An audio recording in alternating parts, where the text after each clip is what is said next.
Hey guys, back to work on the S10.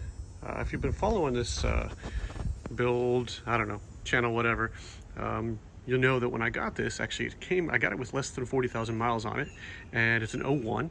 It's great shape. It was my grandfather's truck, and the only issues that he said it might have is that it needed new brakes, and it did, and I replaced the pads and everything, but then also that it might have a blown head gasket, which is a big deal, because obviously for a head gasket replacement, you got to take all of this off here.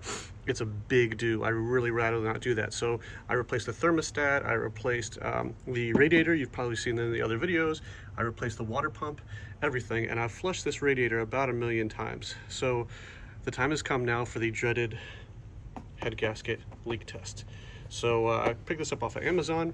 I'm about to pour the liquid in there. This one's one of those cool ones where you plug it in the overflow. It doesn't really fit in the main cap very well, so I've got it here in the overflow, which should be sufficient to test it.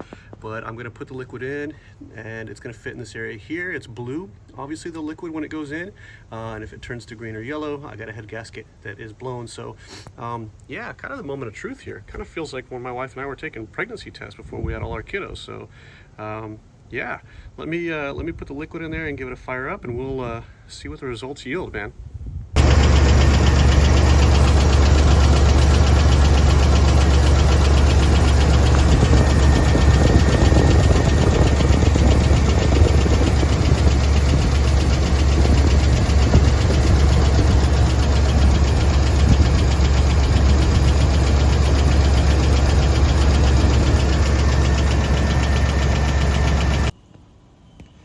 All right, well, there's some good news and some bad news. The good news, it seems to have worked. The bad news is it looks like I've got a blown head gasket.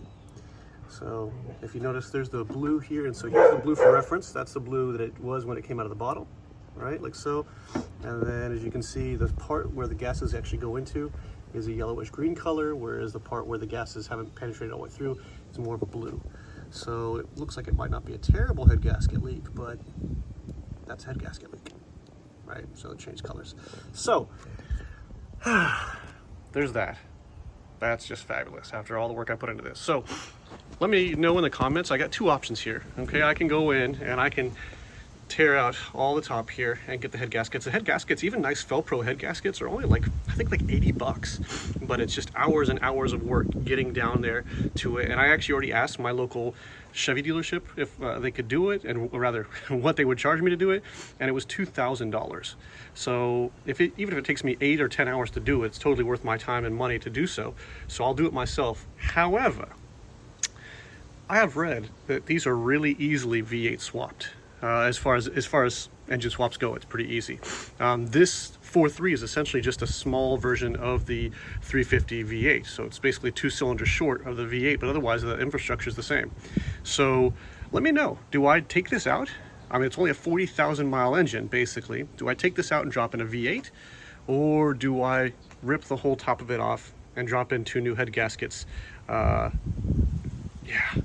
I don't really like either option. One of them is much more expensive than the other. Both require a boatload of work. I don't know, lesser of two evils. Let me know what you think I should do. But as I said, there's the result there, and I think that's a pretty clear indication that there is a head gasket leak. I'll do it again just to make sure, because, you know, double check, measure twice, cut once. But yeah, let me know in the comments what you think. Should I replace it, or should I drop a V8 in? Thanks for watching, guys. See you next time.